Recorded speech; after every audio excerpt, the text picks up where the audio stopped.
두 번째, 평강과 권세가 있는 나라, 그는 우리의 화평이시다. 그리스도는 평강이시죠. 화평이십니다. 그를 믿는 자들에게 그리스도는 승리자로서의 화평을 주시는 분입니다. 그리스도를 받아들인다는 것은 곧 평강을 받아들인다는 것이고, 그리스도는 상처받은 자들을 고치시고 온전케 해주시죠. 그리스도로 말미암아 고침을 받고 새롭게 된 사람들이 그리스도의 나라를 이룰 사람들이다. 그리스도의 나라는 강한 힘이 있어서 적그리스도의 나라가 아무리 강하게 반발해도 그들을 굴복시키고 화평을 이루실 것입니다. 우리의 화평이신 예수 그리스도, 에베소서 2장 14절, 그는 우리의 화평이신지라. 둘로 하나를 만드사 원수된 것 곧 중간에 막힌 담을 자기 육체로 허시고. 화평을 이루시는 그리스도의 이사야 9장 6절이죠. 원수가 끊어져 영원히 멸망하였사오니 주께서 무너뜨린 성읍들을 기억할 수 없나이다. 적그리스도를 이기신 그리스도입니다. 적그리스도의 나라는 큰 세력을 이루어서 메시아의 나라인 그리스도의 교회를 위협하고 있는데, 그리스도의 교회는 그리스도의 화평의 복음으로 그들을 물리쳐 이길 것이다. 그리스도의 교회의 무기는 참 칼이 아니죠. 하나님의 능력이고 성령과 말씀으로 정복될 것이다. 이것은 그리스도의 승리를 생각하면 그대로 이루어질 것을 예상할 수가 있죠. 그리스도는 적그리스도를 물리쳐 이기셨고 그의 권세가 적그리스도의 세력을 완전히 무력화시켰어요. 그리스도의 교회는 그리스도가 하신 사역을 본받아 그대로 행하는 자들이어야 한다. 그리스도의 사역을 감당하고자 할 때 그리스도는 그들을 인도하사 승리케 하신다. 성령의 검이죠. 에베소서 6장 17절에 구원의 투구와 성령의 검 곧 하나님의 말씀을 가지라 우리 찬양하지 않습니까? 싸우는 병기예요. 고린도후서 10장 4절에 우리의 싸우는 무기는 육신에 속한 것이 아니요. 이것도 우리의 무기는 아까 찬양했죠. 오직 어떠한 견고한 진도 무너뜨리는 하나님의 능력이라 모든 이론을 무너뜨린다라고 말씀합니다. 찬양이라도 열심히 많이 하십시다. 그리스도의 교회예요. 그리스도의 교회는 이슬과 담비 같은 존재입니다. 물이 필요한 초목에게 담비와 이슬은 생명의 근원이 되죠. 흩어진 교회는 많은 사람들에게 생명의 근원이 됩니다. 교회를 통해서 생명의 말씀이 전해지고 죽어야 할 자들이 풍성한 생명에 거하게 하는 일을 감당하죠. 교회가 생명을 부여하는 것은 아니에요. 단지 생명을 전하는 것이죠. 생명은 오직 하나님에게서 나오고 그 생명을 전함은 전하는 자나 받는 자나 똑같습니다. 전하면서 은혜 받고 받으면서 은혜 받고 똑같아요. 그리스도의 교회는 또한 사자 같은 존재다. 이슬같이 소리 없이 임하지만 교회는 세상의 모든 나라들을 정복하는 힘이 있어요. 영적인 힘이죠. 이 세상에 어떤 나라도 교회를 이기지 못했고 복음이 전해지는 곳에는 사자 같은 힘으로 그것을 정복할 것이다. 교회의 시작, 사도행전 1장 12~13절이죠. 이는 우리가 그리스도 안에서 전부터 바랐던 그의 영광의 찬송이 되게 하려 하심이라. 그 안에서 너희도 진리의 말씀과 너희의 구원의 복음을 듣고 그 안에서 또한 믿음 약속의 성령으로 인치심을 받았으니 하나님이 잘하게 하시죠. 고린도전서 3장 7절에 나는 심었고 아볼로는 물을 주었으되 오직 하나님께서 자라게 하셨나니 그런즉 심는 이나 물 주는 이는 아무것도 아니로되 오직 자라게 하시는 이는 하나님뿐이니라. 이렇게 말씀하고 계세요. 평강과 성결의 나라, 평강의 근원이에요. 그리스도의 재림과 동시에 그의 나라가 이루어질 것이다. 그날에는 모든 권세가 그 발 앞에 무릎을 꿇을 것이죠. 그때 더 이상 많은 말을 두지 말라고 하십니다. 이것은 더 이상 무력에 의존하지 않고 더 평강은 이루어질 수 있다. 진정한 평강은 마병의 힘으로 이루어지는 것이 아니죠. 하나님께서 그 나라에 주신 힘은 말씀의 병기와 성령의 능력이다. 교회는 하나님이 주신 것으로 이 세상을 정복해야 합니다. 그래야 참된 평안을 누릴 수가 있다라고 말씀하고 계세요. 아까 제가 누가복음을 찾느라고 넘겨버렸어요. 미가서 말씀 다시 보죠.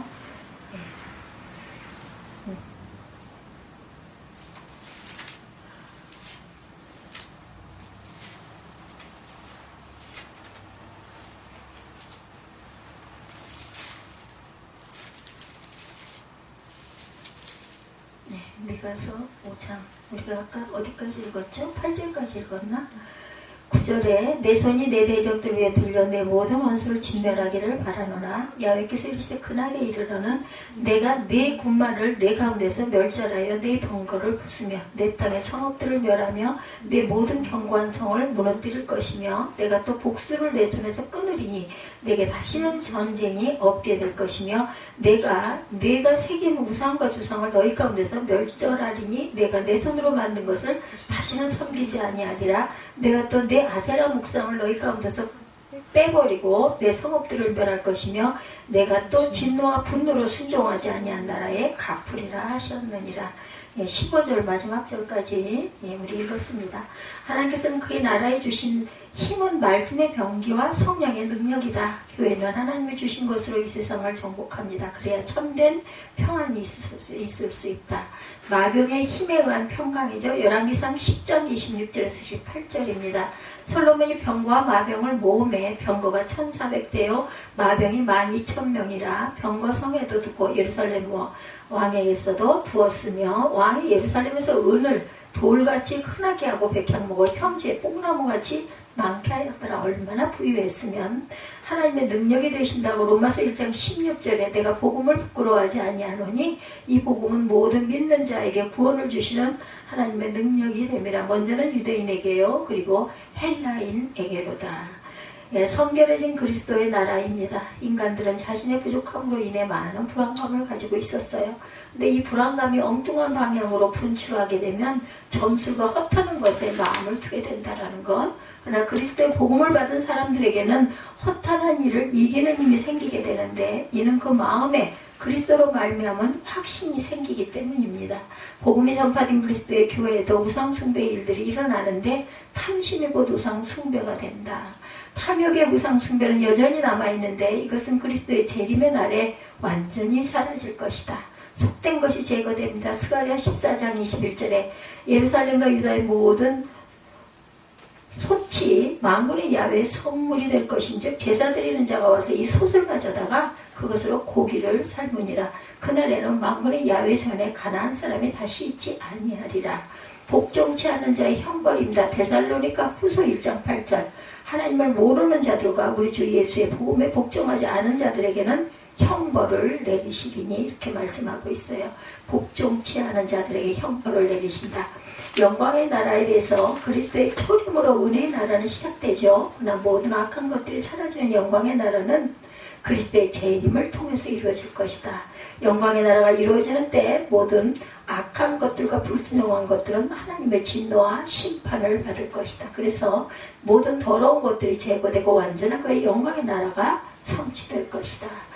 성곽 없는 촌락입니다. 스가랴 2장 4절 이르되 너는 달려가서 그 소년에게 말하 이르기를 예루살렘은 그 가운데 사람과 가축이 많으므로 성곽 없는 성읍이 될 것이라 하라. 거룩한 대로입니다. 이사야 35장 8절에 거기에 대로가 있어 그 길을 거룩한 길이라 일컫는 바 되리니 깨끗하지 못한 자는 지나가지 못하겠고 오직 구속함을 입은 자들을 위하여 있게 될 것이라. 우매한 행위는 그 길로 다니지 못할 것이라.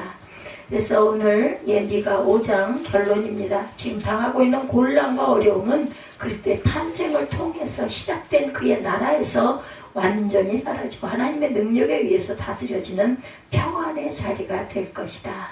이미 시작된 은혜의 나라에서 아직 남아있는 죄악의 모습을 제거하는 일이 우리에게 주어져 있습니다.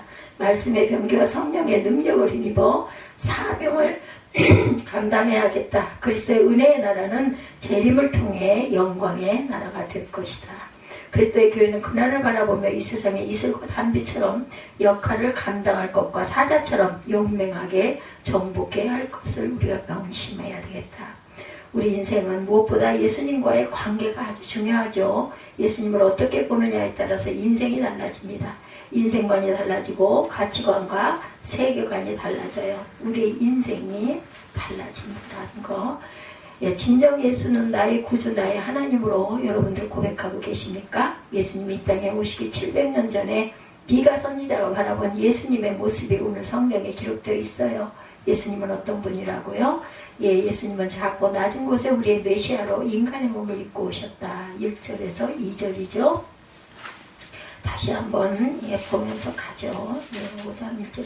딸 군대야 너는 때를 모을지어다. 그들이 우리를 에워쌌으니 막대기로 이스라엘 재판장의 뺨을 치리로다. 베들레헴 에브라다에 너는 유다 족속 중에 작을지라도 이스라엘을 다스릴 자가 내게서 내게로 나올 것이라. 그의 근본은 상고의 영혼에 있느니라. 이렇게 말씀하고 있어요. 그래서 말씀하죠. 진정 예수님을 나의 구주 나의 하나님으로 여러분들 고백하고 계신가. 예수님이 땅에 오시기 700년 전에 미가 선지자가 바라본 예수님의 모습이 오늘 성경에 기록되어 있어. 예수님이 어떤 분이라고요? 작고 낮은 곳에 우리의 메시아로 오셨다. 2절에 말씀하죠.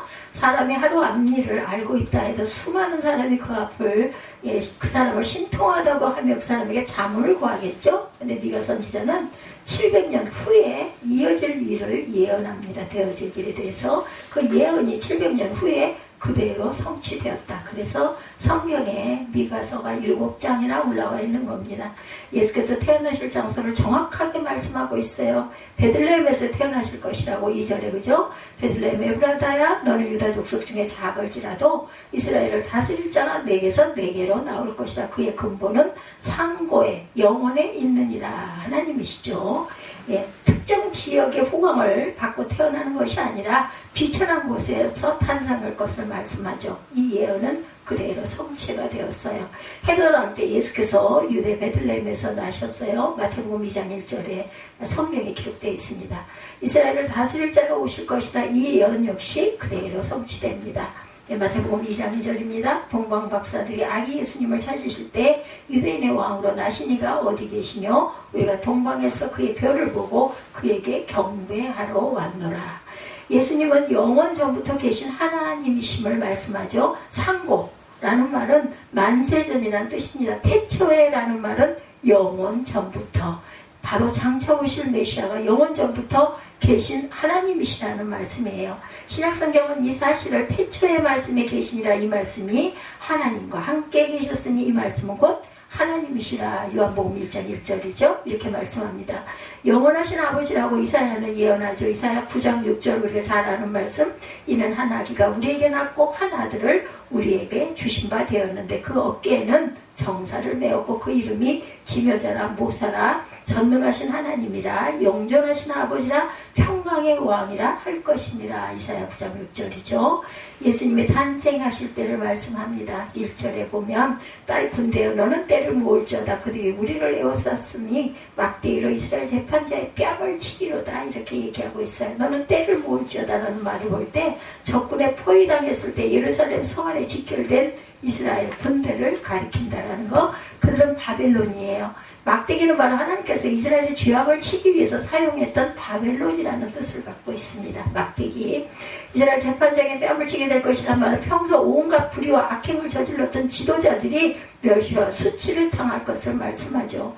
정치 지도자 되는 거 정말 조심해야겠구나. 요즘에 우리나라 그죠?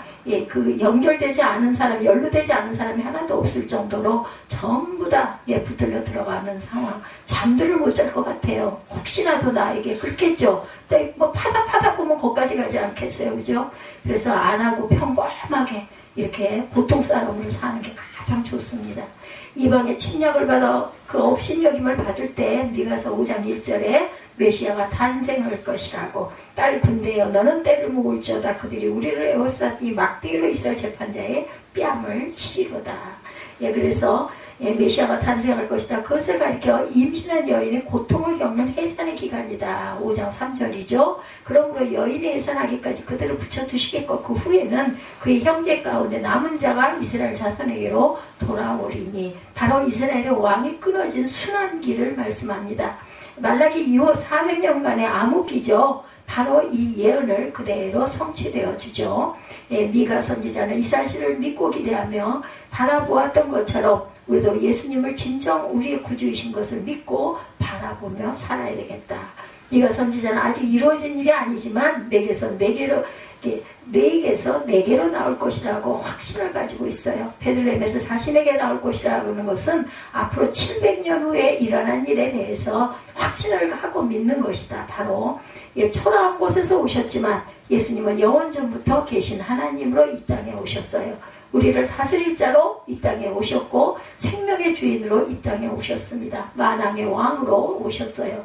우리들은 이 사실을 진정 믿고 계십니까, 여러분들? 믿죠? 아멘. 우리 인류의 가장 큰 주제는 예수님이 누구시냐는 거예요. 예수님의 누구시 하나님이십니다. 예수님 당시에도 가장 중요한 관심은 네가 누구냐. 하나님의 아들이라고 하니 누가 그걸 믿었겠어요, 그죠? 예, 저 목수네 집 아들인데, 예, 가난한 목수의 아들이 무슨 지가 하나님이래. 예, 이단이다. 저건 아주 하나님 성격 모독한 자다 해가지고 십자가에 못 박죠. 예수님 당시에도 가장 중요한 관심, 예수가 누구냐.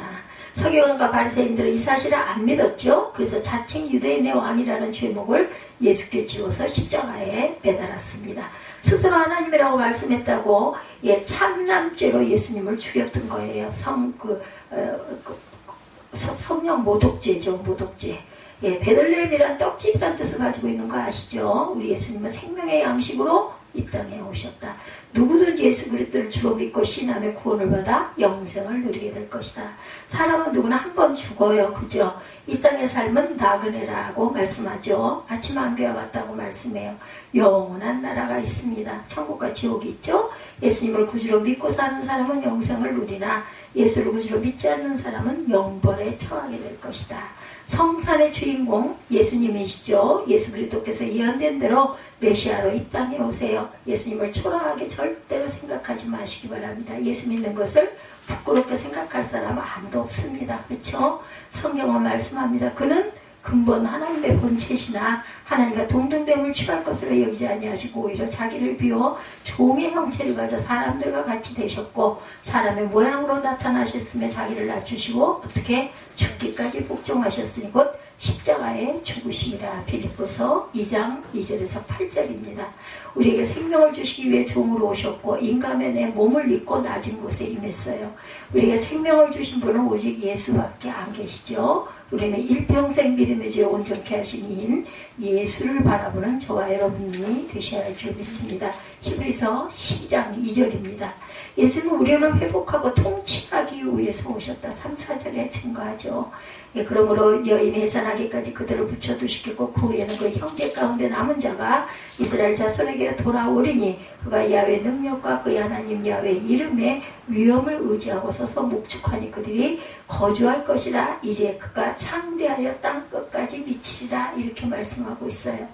메시아는 죄인을 회복시키기 위해서 오시죠. 임신한 여인은 메시아의 어머니를 나타냅니다. 이사야는 보라 처녀가 잉태하여 아들을 낳을 것이요 그 이름을 임마누엘이라 하리라. 이사야 7장 14절이에요. 그죠? 이렇게 예언하죠. 그래서 메시아의 어머니 성모 마리아겠죠. 그 형제 남은 자를 예수님과 혈통적으로 같은 포로에서 귀환한 유대인들입니다. 이스라엘 자손은 신구약 전체를 통해서 하나님께서 구원하기로 작정한 모든 택한 자들이다. 이스라엘 자손은 하나님께서 구원하기로 작정한 모든 택한 자들이다. 이 말씀은 1차적으로는 포로에서 해방되어 다시금 하나님의 백성의 위상을 가질 것을 말씀했지만 더 나아가서 그리스도를 배척했던 유대인들이 돌이켜 회개하고 하나님께 돌아올 것을 예언합니다. 인류의 죄의 문제는 오직 예수 그리스도를 통해서만 해결될 수 있다. 메시아는 모든 민족을 통치하기 위해서 오셨어요. 그죠? 4절에 그들이 칼로 아수르 땅을 황폐하게 하며 입으로 땅 어귀를 황폐하게 하리라. 아수르 사람이 우리 땅에 들어와서 우리 지경을 밟을 때는 그가 우리를 그에게서 건져내리라. 이렇게 말하고 있습니다. 이 말씀을 1차적으로 포로에서 해방돼 다시금 하나님의 백성의 위상을 가질 것을 말씀하시면 더 나아가서는 그리스도를 배척하던 유대인들이 돌이켜 회개하고 하나님께 돌아올 것을 예언합니다.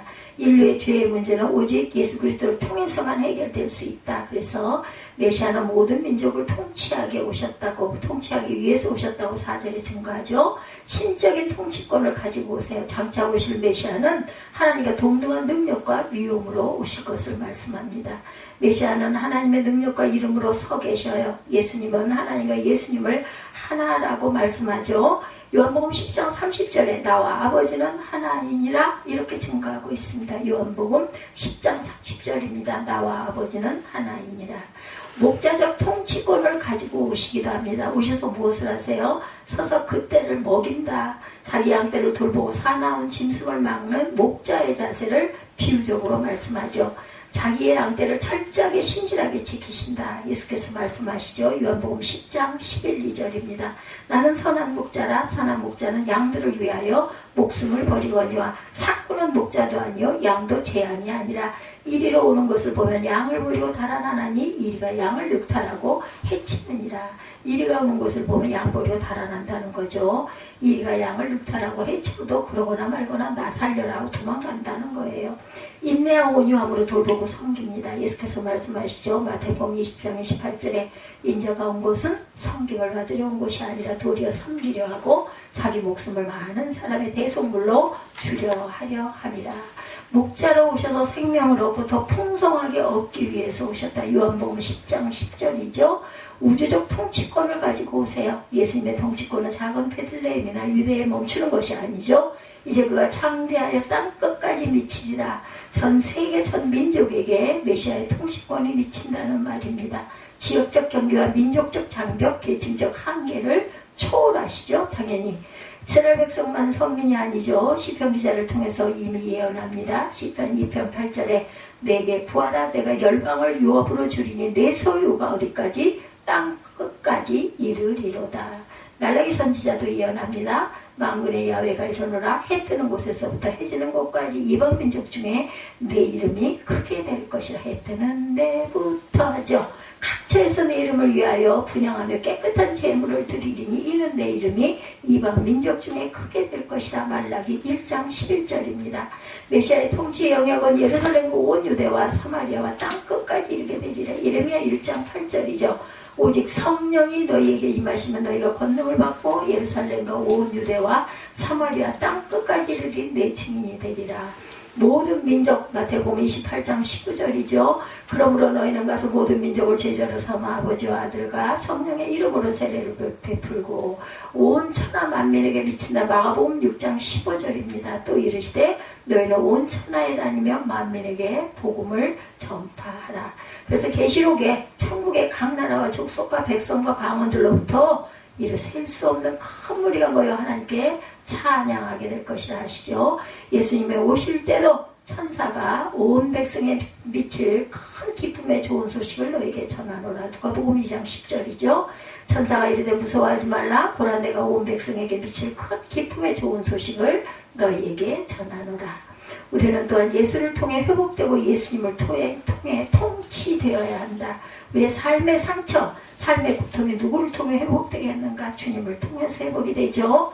마태복음 11장 28절이죠. 수고하고 무거운 짐진 자들아 다 내게로 오라. 내가 너희를 쉬게 하리라.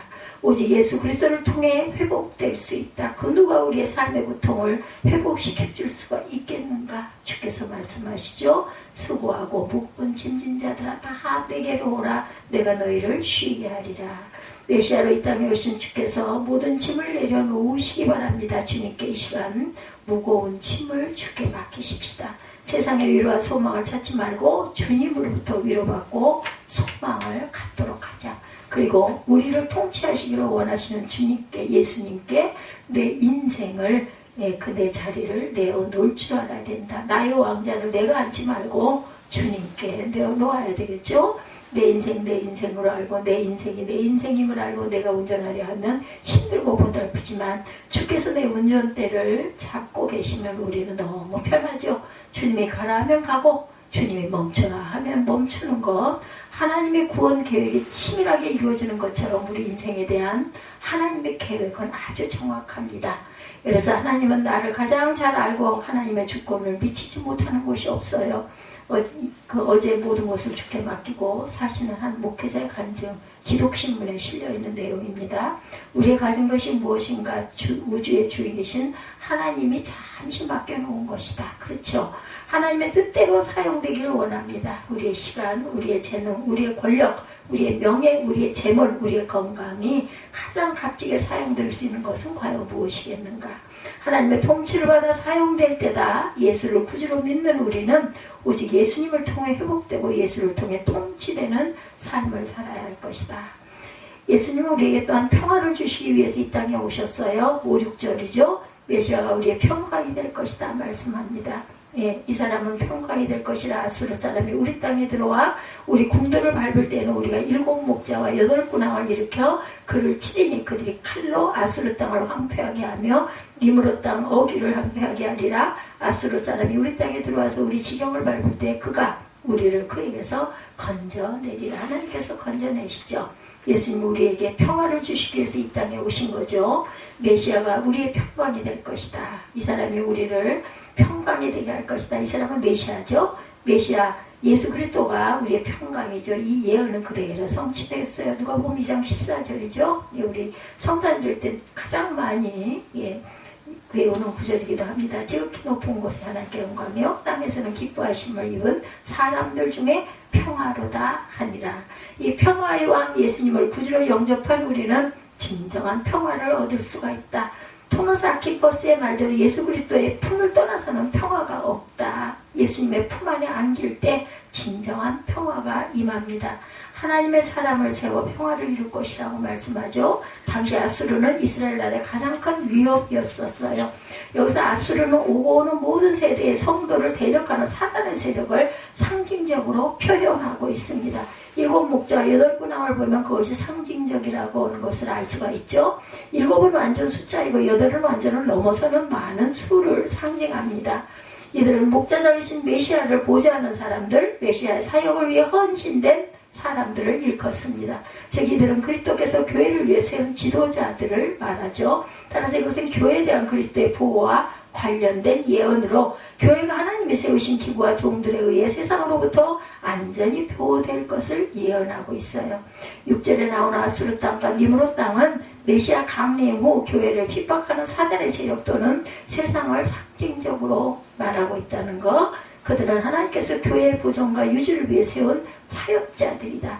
평화의 왕국인 메시아 왕국을 건립할 사역자들, 그들의 칼은 성령의 검, 하나님의 말씀을 말하죠. 에베소서 6장 17절 구원의 투구와 성령의 검 곧 하나님의 말씀을 가지라. 찬양이 막 귀에서 흐르지 않아요. 그죠? 우리가 찬양을 항상 열심히, 기도 많이 못하기 때문에 열심히 찬양이려다 한 은혜입니다. 그래서 이렇게 쭉 얘기하다 보면 딱 찬양이 귀에 떠오르죠. 구원의 투구와 성령의 검을 가지라.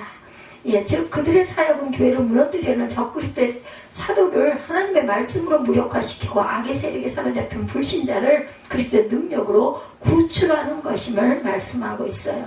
우리는 예수를 통해 진정한 평화를 누리고 평화의 사도들이 되어야 되겠다.